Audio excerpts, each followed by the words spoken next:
Hello there, this is Krystal, and you're listening to the Krystal Archive podcast.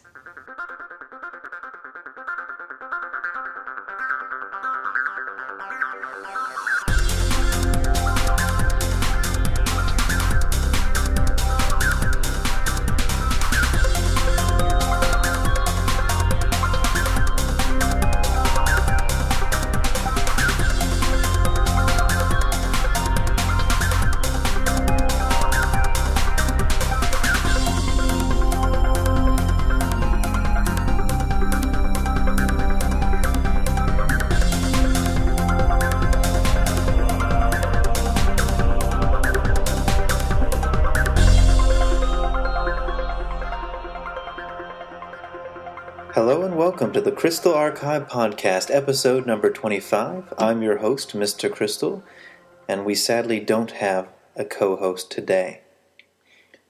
This podcast was recorded on June 19th, 2010, and I want to start out by apologizing. The audio quality may not be where it was in the last episode because I'm not using my headphone-based microphone. I'm instead using my laptop's built-in microphone, and that leads to slightly lower quality. It probably sounds like I'm echoing in here. Also, you might hear my neighbors in a few minutes talking outside or walking around, but it's better than the very, very annoying clicking that the headphone microphone does sometimes, and I was unable to fix. So I decided this was the best solution for now. We'll see what happens next episode as far as Microsoft's microphones go. So, it's been a long time since the last podcast. Number 24 was in April or March, I believe. Really long time. There's been a lot of news on the site, and as is traditional, I'm going to go through that old news first. And there's a lot to cover, and not just there, but there's a ton of new news due to the length of time since the last podcast. So, let's begin. The first thing I posted after the previous podcast was that Ken Singshow got back to me and posted a bunch of photos from a photo shoot with Ayano as she did her Krystal cosplay. That was back when they got back to Japan from further confusion. Ayano created quite a stir in the Krystal cosplaying community, and was probably one of the best Krystal cosplays to ever show up, ever, really. But he also got me a video at my request, so we get to see Ayano walking around and spinning her staff a bit. Rabbit in the Moon also uploaded her videos, a montage of the videos she had from Further Confusion, so that was a nice addition. Shortly after that, I did a fan art update, and after doing that, I came up with 210 traditional new fan arts and 119 rendered fan arts total. So this is all added together, and it's quite a big fan art update, but the good thing about this new fan art update was that I was using my new fan art recording system, and it actually saved me a bunch of work. I actually was able to do the entire fan art update in a matter of 2 days, and I was only spending a couple of hours in those 2 days doing that fan art. So Perl scripts are very, very powerful if you know how to write them. They can do almost all of the work for you, which I hope I'll be using shortly for the next update, but that's in a bit. The next thing I posted was that BlackBerry, out of the blue, sent me this wonderful Krystal fan art, showing her appreciation for the Krystal Archive and the dedicated work that I've done over the years for the character of Krystal. And the photo is Krystal holding up glowing physical representations of what the Krystal Archive's pages look like. And I thought it was really cool. She later posted that on her own DeviantArt page, so you can see that on there, or you can go back in the old news of the Krystal Archive and find it there. I posted, at long last, 3 wallpapers submitted by site visitors, including Chrono Reaper, Ayama-chan, and Star Fox Runner. And I've had these wallpapers at the time I posted them for probably months, but I hadn't got around to posting them. Well, I got that done. So they're in the download section. The next thing I posted was a furry spy showed up at Furry Fiesta 2010, which is back in February, and proceeded to cause mayhem for unsuspecting furries. You see, the spy from Team Fortress 2 simply, to trick other players, I believe it's from your team's perspective, you can see him holding a piece of paper above his face to make him look like whatever he's mimicking. But to the other team, he looks like what they're mimicking, the whole model, not just a piece of paper. So this was a guy wearing a mask and a business suit and gloves, and he had taped over his face a picture of Krystal. And he proceeded to walk around the show and get loads of laughs. Sentries were sapped, fursuiters were stabbed, and fun was had by all. Next, I started posting all the fan films I had on backlog. There was something like 12 or 15 of them, which I did over the course of a couple weeks, I believe. Next, my favorite holiday my favorite holiday for the internet. April Fool's Day 2010 was a smashing success where Panther Caruso took over the Krystal Archive and came complete with a purple-based theme with Panther in the header grabbing hold of Krystal, and a picture of Fox holding Krystal with Panther's face taped over Fox. And I had to think creatively and write a nice letter as if from Panther, and I felt dirty after doing so. But it was very, very, very mushy. But that was fun. That was a lot of fun to do. The next thing I updated was I made a preview post for the Sauron Translator version 7. Something I've been working on in my non-existent spare time, just to keep me from losing my sanity, working on the thesis all the time. So I decided to mess with the Sauron Translator. And I came up with a bunch of new features and improvements to the underlying design. Let me go through those real quick. Oh, and I'm using 2 computers here because my laptop is actually more powerful than my desktop now. And so I'm actually recording this on a laptop, and on my computer, my desktop has the information on it. So I'm kind of looking back and forth. So forgive me my voice changing volume for that. So the new Sauron Translator, which you can preview at saurian.crystalarchive.com/7, features a completely new visual style, very shiny, very round, very Web 2.0. It features animated sliding areas for the different parts. The show pronunciation and show debug modes slide out from their hidden locations below the other text boxes. I've removed the text for English and Saurian and placed them purely in the background of the text area, and that works very nicely. I even put some text shadows on those. I'm adding Sauron translation, the single greatest requested feature. It's not done yet. That's probably the major thing that's not done yet, is I haven't finished my language-based analysis of all the cutscenes from Adventures. I'm about halfway through with that. But once that's done, I'll be able to encode the language's rules, and then based on a Saurian phrase, I can tell you with a certain degree of accuracy what it should sound like. I've also created a better way for doing proper nouns. Previously, you put the tilde character in front of every single word you wanted to remain the same, which would be a proper noun. That is changed now to surrounding it with backslashes. So the word or phrase you want to not be translated, you surround with backslashes. Or I should say forward slashes. They're forward slashes, not backslashes.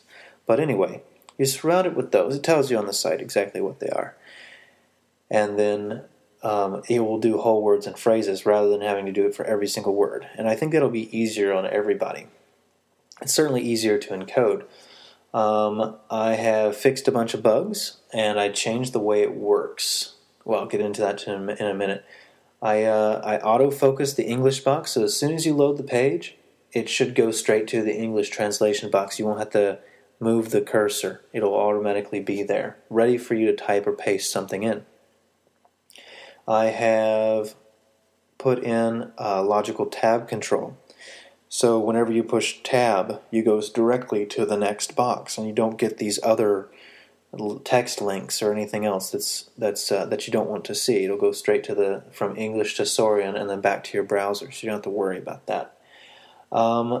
And I messed with some stuff underlying the code to make the page load faster. I've managed to get the whole page to load in something like a 20th of a second, 0.2 of a second.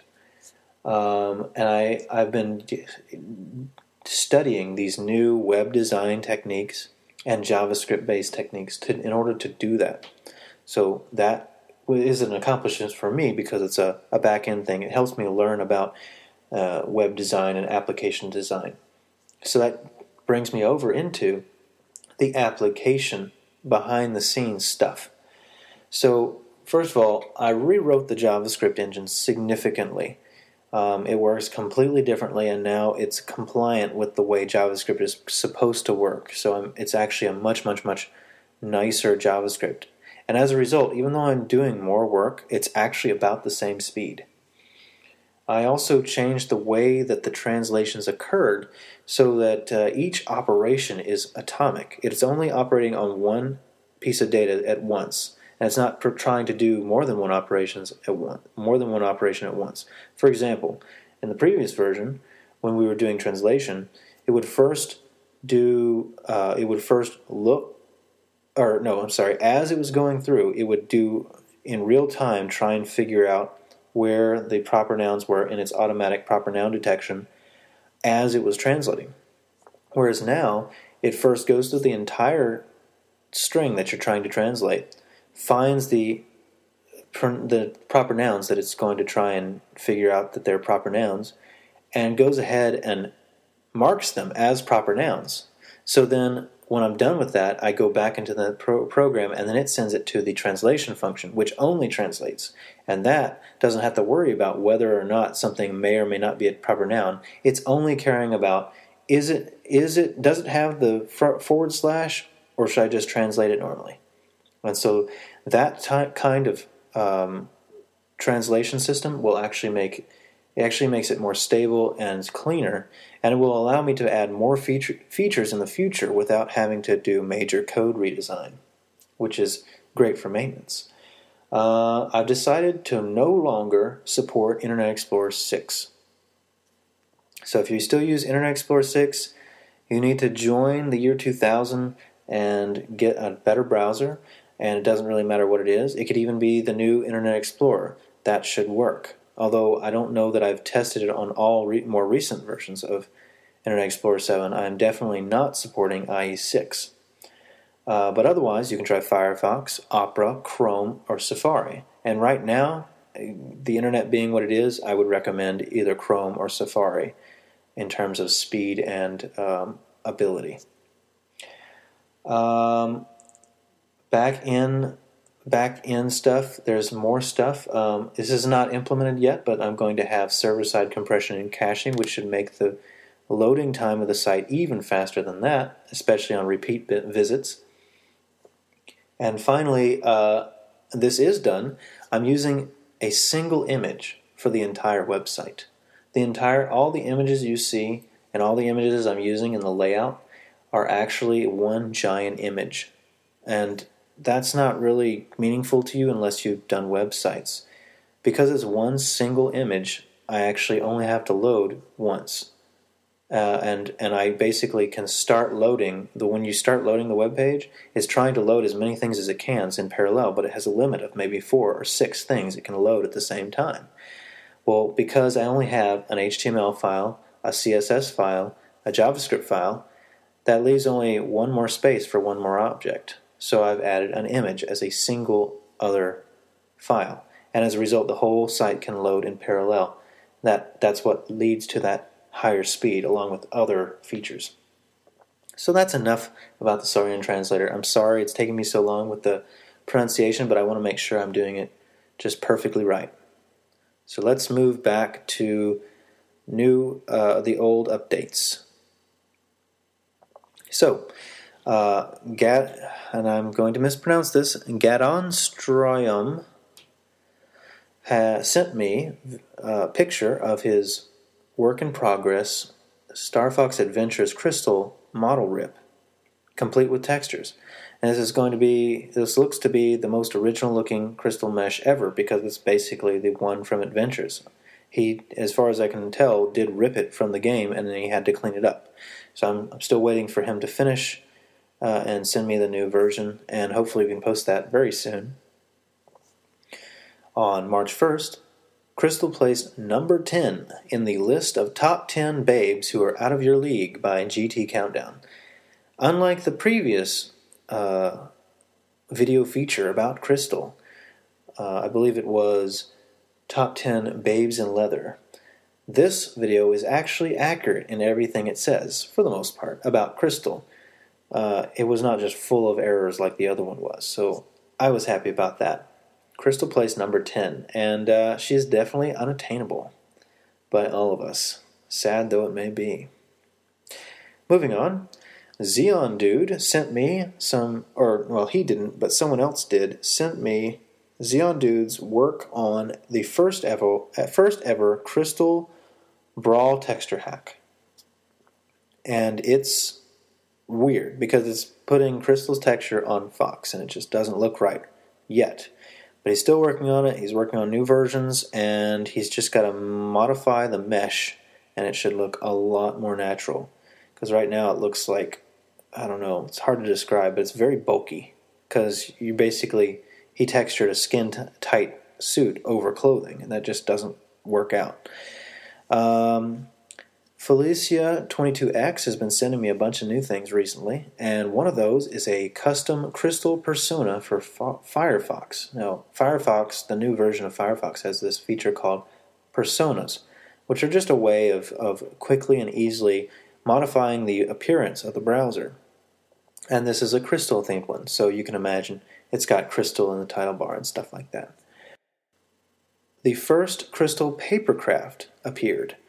And this was a while back. I was unaware that it had been posted online, but the person either goes by Tetris or Ignatus. I couldn't tell who was the photographer and who was the one who built the mesh, the papercraft. They made this papercraft, which is the model from Super Smash Bros. Brawl, made entirely out of paper. It's about a foot tall, very nice looking. And I wanted to do this myself, but I guess I'm not going to be the first. So that's cool. I believe other people are working on that as well.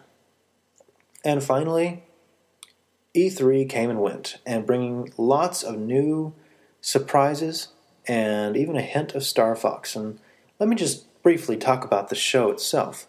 Now, I was unable to attend the E3 showing this year. I probably could have gotten in if I had tried hard enough, but I was really busy with other things, so I decided to let this one go. And now that I think about it, it probably would have been a really great one to go to, even with all the work, but the past is the past, and I can't do anything about that, so I'm not going to worry about it. What I did do, though, however, is I paid very close attention to the internet. I watched blogs, I watched Nintendo's showcase on e3.nintendo.com, and their showing was amazing. They had they just brought everything. They brought everything in one show. They brought the new Zelda. They got the Mario Sports. They've got this amazing new Kirby game called Kirby Epic Yarn. I'm not sure where the name comes from, but it's a game after my own heart, because it's Kirby, which means it's simple but complex platforming with a cute environment. That's something I love. But also, it uses this amazing yarn and fabric-based rendering techniques. And this is exactly the sort of thing I've been studying in my thesis research. Non-photorealistic rendering. And this is quite possibly the best example I've ever seen of a non-photorealistically rendered game done well. Because Wind Waker is cool, but that's nothing compared to Kirby's Epic Yarn in terms of different styles. Everything is described in terms of yarn, fabric, and buttons. Literally, that is everything that you'll see there. Well, maybe a few effects like fire or whatever, but other than that, it's all as if you're walking along a patchwork quilt almost. I can't stop gushing about that. In fact, speaking of NPR, the new Zelda game has more of they call it an impressionistic feel. And it's not the most artistically based rendering technique, but it's much more artistically based than Twilight Princess, for example, which was highly realistic. There's also Epic Mickey had its first real showing, where you could actually see the mechanic, and I think this might have been the first time we get to see video of it. And Epic Mickey has you using ink to create and destroy objects from the world, and it's a very interesting mechanic. I can't wait to see what they do with that. So that's a game to look forward to. They also have Golden Sun. I played the first Golden Sun game, and I haven't gotten to play the second, but Golden Sun for this new one looks like it's going to be really good because it's also 3D, not just 2D, so it'll have much nicer graphics. I'm going to look quickly over here to the other games because I can't remember them all. We already knew about Metroid Other M. I'm really excited about that. And the new Donkey Kong Returns. Donkey Kong Country Returns. I really like that because you're going back to this 2D style of gameplay, which some game characters just lend themselves well to. So I'll probably get that game as well. There were a few other games, but those were kind of below the hardcore gamer radar. Although if you're super into party games or Pokemon, there's a couple other games for you on the Wii. There's for the Nintendo 3DS, which was a big announcement in itself. Let me talk about that briefly. So I don't know if we got to talk about this last time, but Nintendo announced, I believe it was actually on my birthday, March 23rd, that Nintendo released out of the blue a press release saying that the next Nintendo game handheld system will be the 3DS, and that it will feature 3D technology that does not require glasses. Now, there was a lot of debate about what that exactly meant, but from the description, I basically came to the conclusion of what it turned out to be, and that is the screen has a set of prisms and slats in it that allow light to pass through at different degrees that are slightly offset, so that from the distance you're seeing the console. The screen to one eye looks different from the screen to the other eye in such a way that it's exactly offset the amount that you need to create a three-dimensional effect. And from what we've heard of reports from people who've actually got to play the game, is that viewing the 3DS screen in 3D mode is as if the 3DS is a window on an actual 3D world, and a couple of objects may be able to pop off of the screen, but only just barely. I'm sure that that's just a matter of programming. They can actually make it pop out as much as they want. It's a matter of how great they vary the degrees and how strongly they make the 3D effect programmatically. So, excuse me. So with that, they showed off a couple of games, including Kid Icarus Uprising, which is the first Kid Icarus in, I think it was 15, 20 years. I think the last one was on the Game Boy. It's very old, very near and dear to Nintendo fans' hearts. I've never actually played it, but from what I've seen, it's very similar to Metroid gameplay. And that game was playable, and I believe it was playable. It was the only real video we got to see of the 3 3DS's video graphical capabilities. And the reason is because Nintendo basically kept people from looking at the other... they kept people from recording the screen. They did not want people recording the screen because you can't record it. Not really. Because it's got the 3D effect. If you were to try and record it with a single camera, what happens is it looks blurry. And they probably didn't want that negative impression, so they just said, no video, just experience it and tell other people about it. And of course, you can turn the 3D effect off. There's a slider on the side. But for whatever reason, they decided not to show off gameplay of any other game. But regardless, everyone loved it. Everyone thought it was just amazing. And the fact that you didn't have to wear glasses was really a seller for this technology. They have a couple other games. Nintendogs plus Cats was another big one from Nintendo. And there's somehow they're going to do this Solid Snake, Metal Gear Solid Snake, Snake Eater 3D, excuse me. It's a game that looks as good as a late generation PlayStation 2 or better than Wii graphics, but that might just be cutscenes. The same with this Resident Evil game. Now, as far as Nintendo is concerned, they're really throwing everything they have at this. We're getting a new Animal Crossing, a new Mario Kart, a new Pilot Wings, which is another game that's near and dear to a lot of Nintendo fans' hearts. We're also getting remakes of The Legend of Zelda: Ocarina of Time and Star Fox 64. Now these two games are amazing because they're not just ports, they're actual remakes. From what little we've seen, they come with complete graphical overhauls. Both games look stunningly good. Forget about the 3D effect.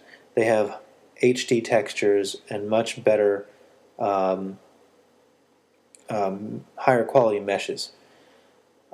So that's something to be excited about. And I'm going to talk about Star Fox in a bit. Oh, and one other one, there's a new Paper Mario coming out for the 3DS. So that's looking really good. There's even some really weird games coming to the 3DS that you wouldn't expect to be possible on the 3DS, something this small.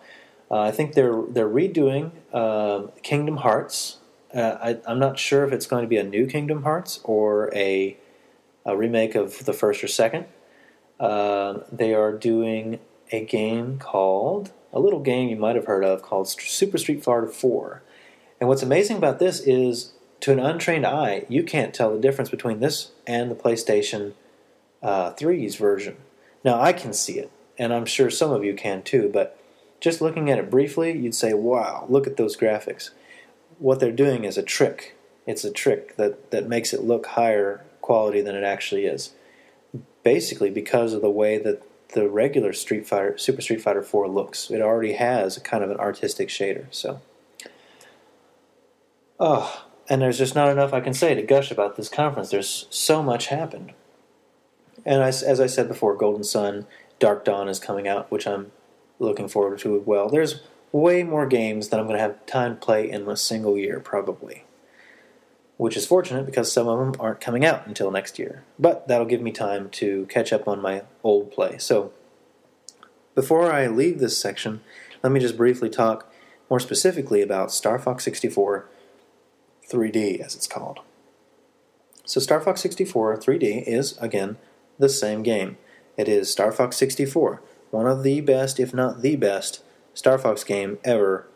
And in my opinion, it is the greatest Star Fox game ever. I don't care that Krystal is not in it, because to me, I think more in terms of the gameplay.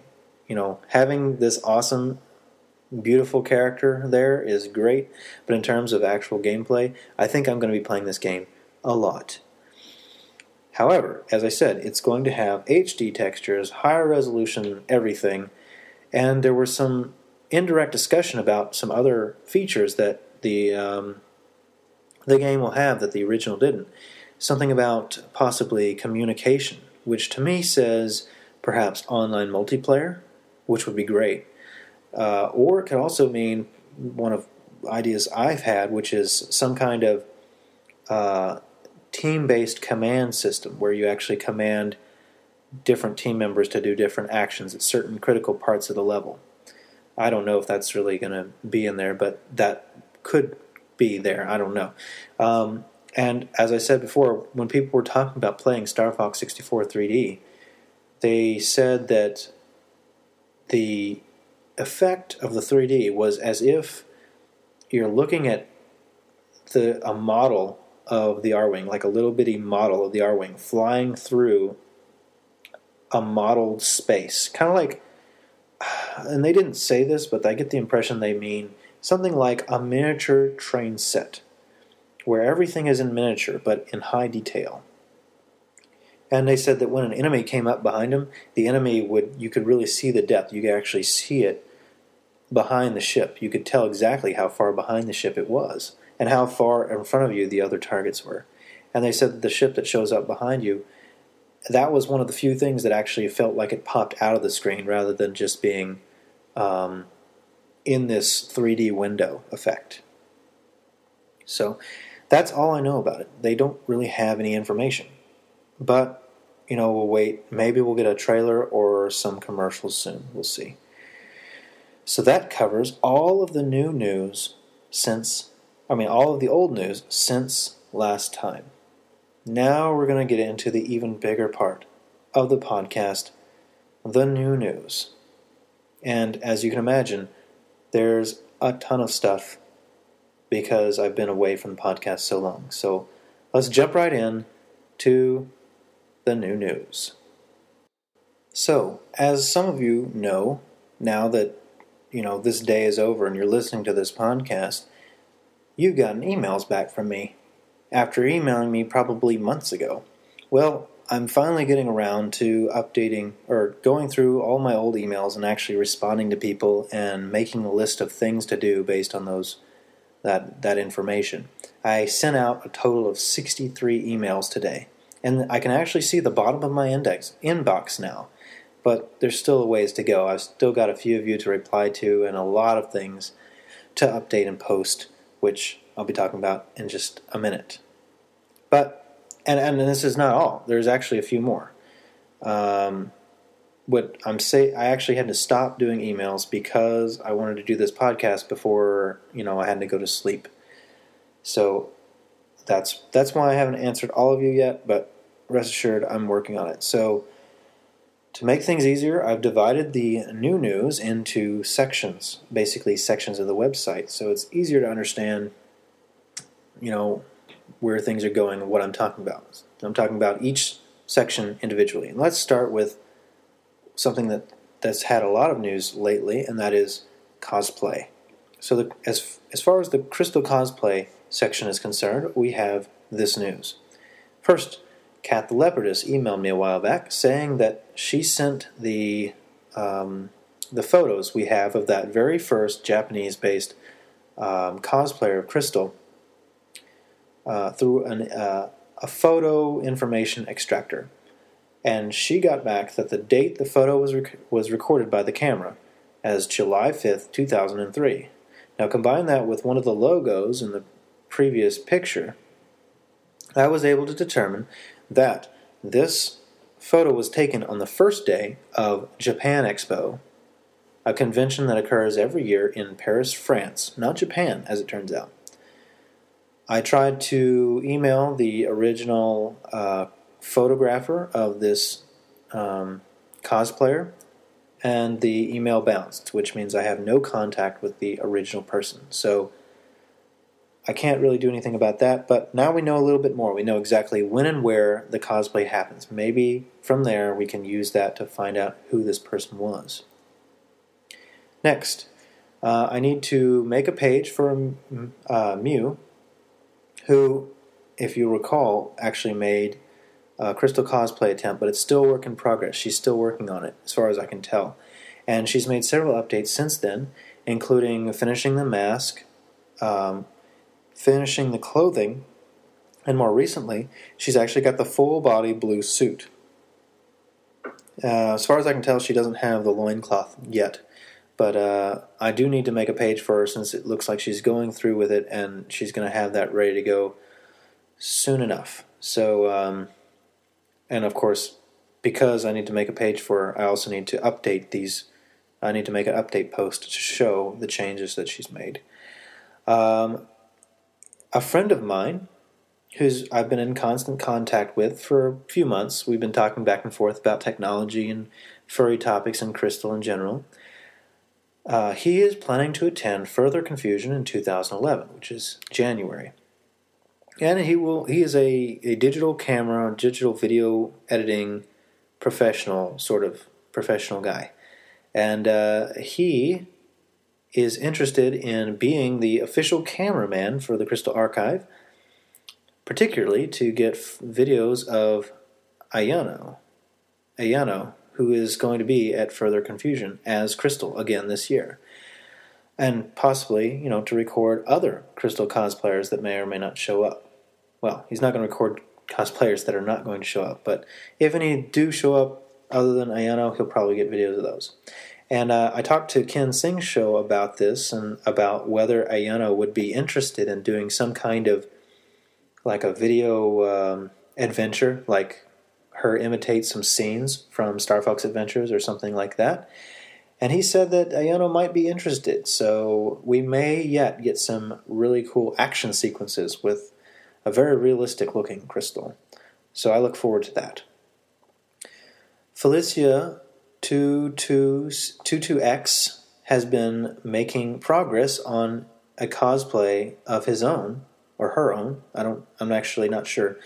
But they started with a life-size papercraft head of Krystal based on the Brawl trophy, and have been doing some kind of plastering around that to create a hard shell to make this full-sized Krystal head. And from there they'll work on it. And I need to post photos and info for this. I just haven't had time yet, but they're making progress on this. Next, the next section outside of cosplay, fan games. So, on Star Fox Online recently, someone posted a new Krystal Sack Girl for Little Big Planet. So I'll be posting about that soon. New versions of the Krystal Texture and Mesh Hack for Brawl are now available.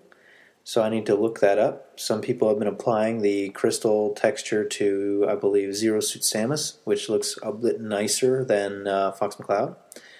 And, or I think they are.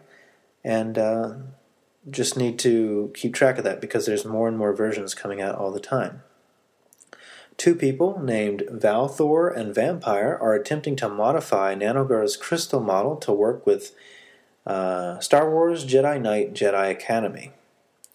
Their email address is Frank, F-R-A-N-K, and then J423 at gmail.com. So F-R-A-N-K-T-J 423 at gmail.com. They are looking for an assistant modeler to help them with the process, but they're working on it. Next, Attack 1942 found a new, much more realistic Krystal model for the program IMVU, which is, as I understand it, a online 3D chat program. The creator of this model is called Dragon Mastralex. So I'm going to post about that soon enough. I also have a couple of new instances of Sims 2 and a Get Amped skins featuring Krystal I need to post. And that's it for fan games, fan texturing, whatever. Next, 3D projects. As I mentioned, Gadonstriom emailed me the preview of that Adventures Rip, and I'm still waiting for the final version so I can post that. Inky84 sent me a preview of a Krystal model he's making that is for Star Fox 64. He actually ripped the mesh from Star Fox 64 of Fox McCloud and has been retexturing and reworking the mesh to look more like Krystal. He sent me a picture of the progress he's made, and so I'm going to post that. And finally, in this section, Vixen Tamer is working on his own Krystal model. It's still a work in progress as of 3 months ago, but it's looking fairly nice. It's a simple but effective Krystal model. And I apologize, my computer's getting hot, the fan is spinning up, so you're going to start to hear some noise in the background. So I can't really do anything about that right now. Next, fan fiction. Listen up, everyone. I need your help. There are a ton of new fanfics that I need reviewed, and I don't have any reliable fanfiction reviewers. I need people who can take one or two fanfics, read them through, and provide me with a review and a thumbs up, thumbs down about whether to include the fic on the site. I need volunteers. If you're interested, email me immediately at mrkrystal@gmail.com. Otherwise, as I said, lots of fan fictions to post, but I just can't post any until I get them reviewed. Next, fan art. Just last night, I managed to go through all of the new fan arts since March, and I need to run them through my organization system, which runs through Pearl. And if all goes well, I should be able to finish it quickly, within the next week or so. However, DeviantArt has changed the way their pages work, and I don't know if my scripts will still work the same way. If not, then before I can update the site with new fan art, I'll have to fix my scripts to handle the new pages. Next, donations. Thanks to Completely Anonymous, El Diego08, and Scorpion03 for your generous donations. Another person is in the process of sending in a donation, and I thank you all, and all of you previous donators for your support, and just being plain awesome. So thank you again for your donations. I plan to put them to good use in time. Next, fan films. I have lots of them. Like at the state of the last podcast, I've got a list of potential fan films to post, and some of them are appropriate and some of them are not, but I don't know yet because I haven't had time to watch them all the way through and review them. So I'm going to go through them and do some kind of daily update like I did last time. Oh, and one other thing about fan films. If you type in the keyword Krystal in a YouTube search, 2 of the first 3 hits are about our beloved Vixen and not some other semi-attractive human girl.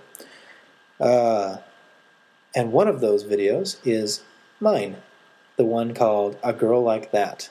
So I'm super, super happy that that was considered to be one of the greatest videos of Krystal, that it's so popular that people have decided, or I guess it's based on the number of people who liked it, because I can't think of any other reason. It's not my most viewed video. So there you go. Next, audio. A person named Hakun emailed me with a method to record the voice clips from Star Fox Assault without the background music.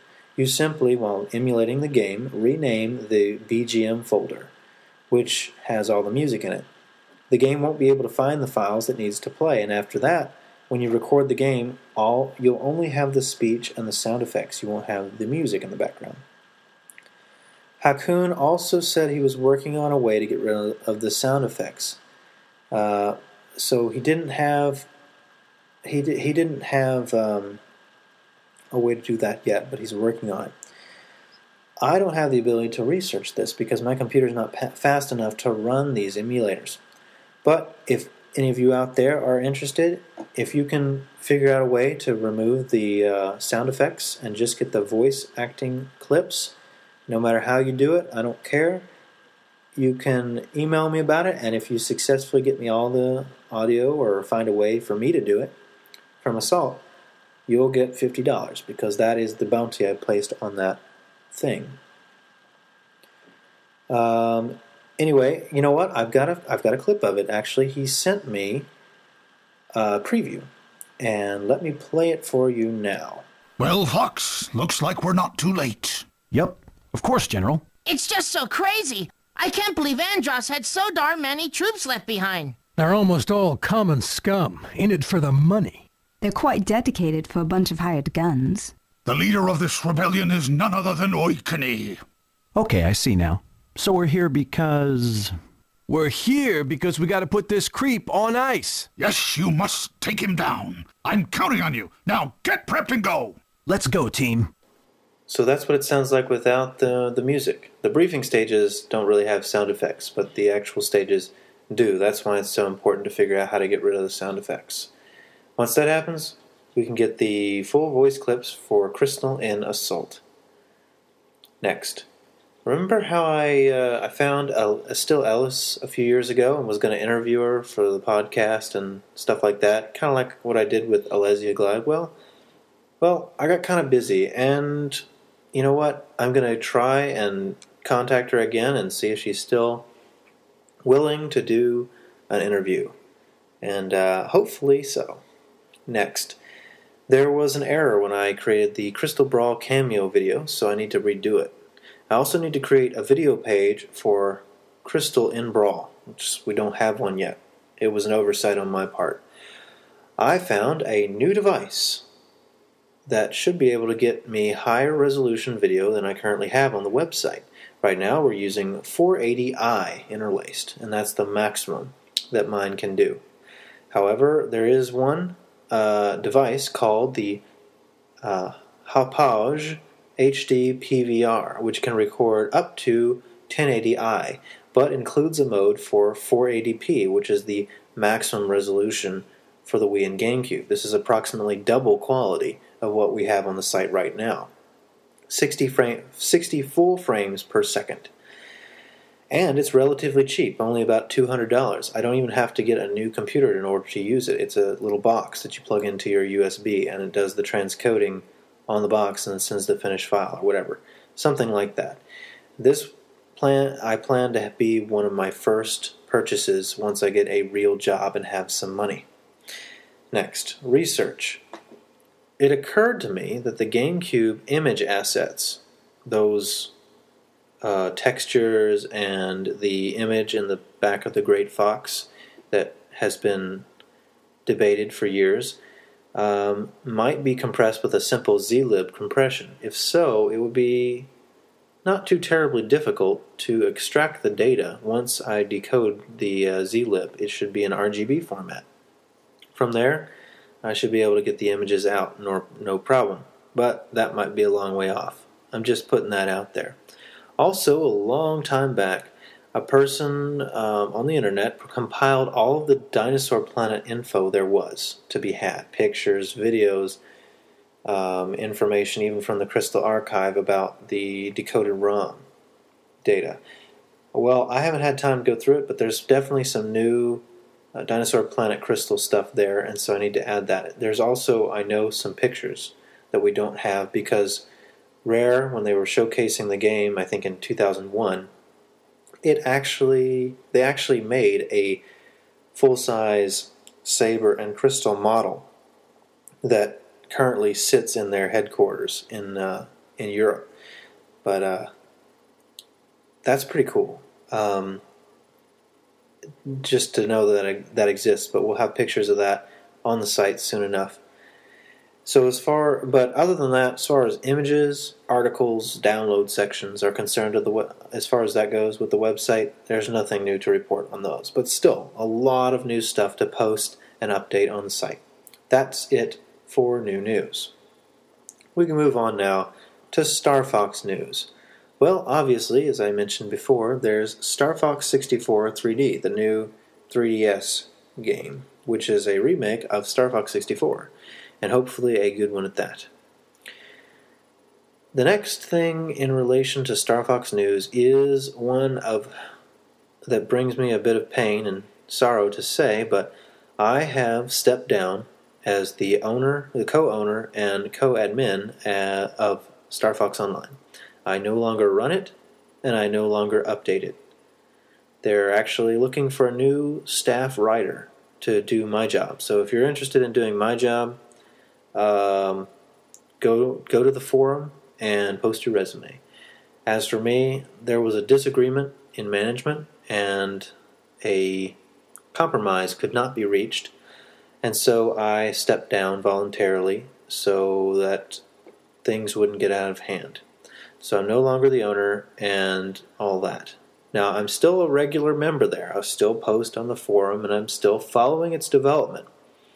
And I want to make sure everyone understands that the Krystal Archive, Sauron Translator, Star Fox Command, All the Words, and all of my other websites are not going anywhere. I'm not doing anything in relation to them in regards to this stepping down. I'm going to still update them. They're still going to be online. It has nothing to do with it. Unfortunately, the Krystal Archive forum that we've had for the past few months was hosted on Star Fox Online, and because I was leaving and various other issues involved, that forum has been transformed from Krystal-specific subforum to simply a character forum for discussion of all Star Fox characters. As a result, it's not really the Krystal Archive forum anymore, so I'm going to get rid of that link from the navigation menu. Sorry, guys. I didn't really think that would happen, or I didn't really know what was going to happen with that. But anyway, I'm sorry for those of you who wanted to have a Krystal only forum. There's still the KLA, but for now, that's gone. You can still post there and everything. You can still post about Krystal, no problem. It's just, it's not official anymore. So I hope that doesn't bother you all too badly. Of course, if you've been on the site, the Star Fox Online forums, you know this already, and this transition has already occurred. I think a month ago, actually. And now, other news. Unrelated to Star Fox Online or the Krystal Archive. I finished my thesis! I successfully defended my thesis. I turned in the paper. It went amazingly well. No real issues. Everything, there were some issues, but they did not stop me from presenting my thesis and having it successfully passed. I did not even have to make any major changes. I literally had to turn in the paper, and I was done once I defended my thesis in front of my peers and professors. And they unanimously agreed to pass me. So I am now semi-officially a master of computer science, which I'm mostly glad that it's over, but I'm glad to have that degree, except I don't have it in my hands yet, and that's because I don't get it in my hands until they decide to give it to me, and I don't know how long that's going to take, but whatever. I'm done with all I have to do, so I'm happy about that. Of course, immediately after finishing my thesis, the next day, in fact, went on vacation to see my family, which I hadn't seen in months. And so the thesis and the vacation is why it's taken me so long to do any kind of major updates on the site or the new podcast. But now I'm back. I'm done with schoolwork, so I'm happy that that's done, and I'm done with my visit, and so I don't have that looming over me anymore. I can work on the Krystal Archive while I'm looking for a job, which is my next major task. But that doesn't take nearly as long every day. And hopefully I'll get a job soon. I'm expecting to get a job, by the end of the month or midway through the next month, definitely. So that's the reason why I haven't been posting much on the Krystal Archive, or Star Fox Online, or the KLA, or DeviantArt, or any of the other online places I hang out. But I'm slowly working to getting back into that, and this podcast is one of those things. And now, so yeah, that's just it. I'm just looking for a job. Also, I just want to put this out there, because I'm not working on my schoolwork anymore. I don't have to think about that every time I go to sleep, that, there's more schoolwork to do. Now my mind is free of a whole universe of things to do. And so I'm using that time to begin work on my own ideas, specifically my own game ideas. And it's still in the very early stages, and the first game I'm going to make is not going to be the Star Fox game that I've been thinking about. But that's coming. The first one, however, I think you'll like, but I'm not really going to give any details, but I will say you'll probably enjoy it. And I can't wait to get started working on it. So with that covers all of the news of all kinds. Now, listener email. We got quite a lot of that since last time. So let's begin with a rather long one. Asper Sarnoff writes, I just wanted to have a small chat with you about your latest KA podcast. First off, I really liked having Star Fox Runner in it. No offense to all the podcasts you've done all by yourself. They have all been excellent. But bringing in another guy really drove things forward and gave another dimension to it. I can fully understand it's a lot more organization involved doing it that way, but I hope that you will both have the time and the desire to go through that trouble and do it again from time to time. Secondly, I want to thank you for standing up for all of the poser and Daz renders around the Krystal Archive. I personally don't think of renderers, my own or others, as art. As one of the definitions I have of art is that it can't be 100% accurately recreated using the same technique as the original, and it almost certainly can't in Poser and Daz Studios. But it is still nice to know that they are appreciated by at least someone and fulfill the purpose I originally made them for. Sorry, I butchered that sentence. Continuing. And now we're coming to the close of the main reason I wanted to talk to you. You dipped quite a bit into the subject of fursuits in the last podcast, and I view you and the view you had and now have on them. I also found the thought of dressing up as something which can be mostly described as football team mascot somewhat weird. But how can any single person judge what is weird or not? Now that I've actually thought it over, I'm actually starting to see a certain appeal to it. For me, it isn't as much about trying to take steps closer to what creature my inner spirit resembles the most, but rather an interesting challenge to test out my skills in creative craftsmanship and acting. All the detail one has to go through and think through, the obstacles to overcome, the ideas to try, improve, and put into action until it's a finished project stands in front of you. A piece of work that will have cost a lot of work, time, thinking, and money, but one that you can be really proud of. I might end up giving it a go myself one day, when my schedule and wallet allows for a little more room to play around with. And I would like to hear what you've actually thought and planned of this so far, if there is a certain character you would try and replicate, and how you would go about doing it, etc. Well, that's quite a long email, and I responded in kind. No offense taken. The podcasts are simply more interesting when there's a lot more dialogue going on. I also talk better when I'm explaining something to an actual person rather than to a microphone. Sadly, it takes a lot of time to do these things due to the data transfer times and internet connectivity issues, not to mention recording issues. If I had a few Krystal fans here in town, which is, for those of you listening, around Seattle, I'd love to do a podcast at some point where it's us in a room and we can eliminate a lot of those problems because we're all talking into the same microphone. And you're very welcome for the 3D art mention. The technical experience is good, but I also appreciate the effort that people put into their work. And okay artists who worked really hard on a piece can reap the benefits of a great artist just by spending a little extra time.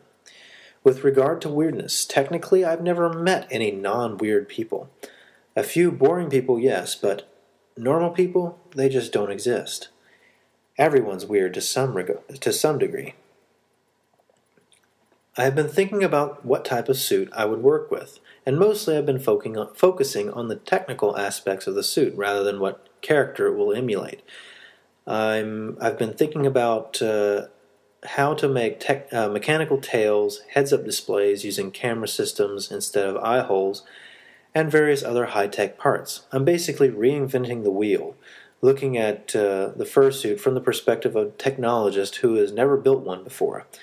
I've also been inspired by Iron Man, the movie, and also things prior to that resembled the technology in the movie, with regard to the mechanical suits and assistive technologies. But then, I've always been interested in cybernetics and robotics. A fursuit provides a great opportunity to provide an artistic face to a technical challenge. Otherwise, I'm a big fan of anthroids or cyberfurs, and so if I were to do a fursuit, it would probably be one along those lines. Something with semi-mechanical looking parts, or something that resembles a bio-android. And so to see some really good examples of this type, look at the artist name, and I cannot pronounce their name, but it's Strivia, or Extvia, EXTVIA, which they can be found on their DeviantArt page, EXTVIA.deviantart.com. They have the most amazing Anthroid pictures I've ever seen. Alright, enough of those long emails, let's go to some shorter ones. Furyox, I have really apologized, everyone. I cannot pronounce your names. You know what? In the future, when you email me, also send me with your email how to pronounce your username, because I just keep butchering them. Alright, let's see. It says, Furyox writes, recently, I have found something else out about Star Fox. You may have heard about this, or maybe even noticed it yourself. So I was recently playing through Star Fox Command again and noticed that Panther's name is spelled Panther Caruso. However, I'm pretty sure in Star Fox Assault it is spelled Panther Caroso with an O. So, also I know for sure that in Super Smash Bros. Brawl, Panther's trophy is spelled Caroso. And in the Easter egg, in the stage Lilac Cruise, he introduces himself as Panther Caroso. Is this just a minor error? Am I totally wrong? Could you help me out investigating this? Thanks. My response was that was a good catch. There are more occurrences of the Caroso spelling. Here's what Arwingopedia says about it. In Assault, Panther's last name is spelled Caroso, and when spoken by Panther, it is also pronounced this way. However, in the pilot gallery and the official website for the more recent Command, his surname is Caruso with a U. In the Japanese versions of both games, his surname is Caloroso, which is Spanish for warm, hot, energetic, and enthusiastic. So the differences was probably caused by the fact that the letters L and R are represented by R in Japanese. Flaked writes, hi there. I'm just emailing you to let you know that the Krystal Archives is an absolutely wonderful resource for Krystal, Star Fox, and anthropomorphic fans alike. I honestly just stumbled upon this website searching for Star Fox art, and because I love the Star Fox series, and I found it to be a well thought out and organized site. I've seen many other Star Fox / Krystal fan site, and I must say, yours stands out considerably. I currently am listening to all of the podcasts, and I'm very happy to see that you will continue to do them. Keep up the amazing work. And I responded, thank you very much, I'm glad you enjoy what I can provide you. Next, Nero Nova writes, I found your site 3 years ago, and I was like, a place just for Krystal? Yes!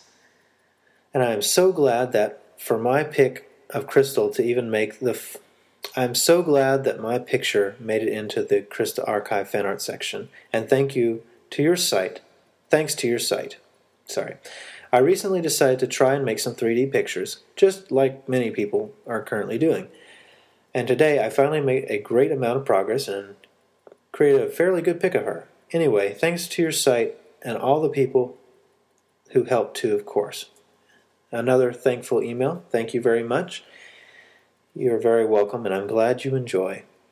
Lilat Warrior writes, if Krystal was in Super Smash Bros. Brawl, or if in a future possible Smash Bros. Game, Would she be faster than Fox, or weaker, or faster, or fast as Fox, but slightly stronger or tougher than him?